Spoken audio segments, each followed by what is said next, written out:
Oo, di ba? Ayan. Meron na naman tayo wala makina.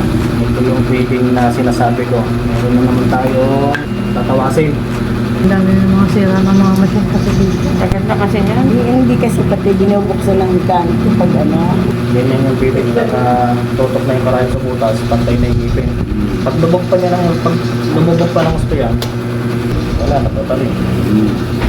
Ano siya ngayon, kahit mag-reverse ka dyan, hindi nagagalaw yung karayong. Kasi nakalubog na yung ngipin.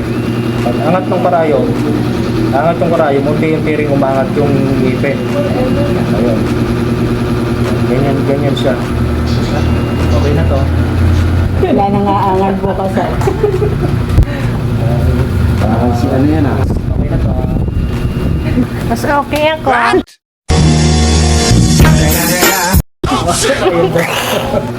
Meron naman tayo isang makina na mundo. Tingnan natin kung lalakad ng mga. Shout out nga pala kay ano. Yan yung dalawa oh.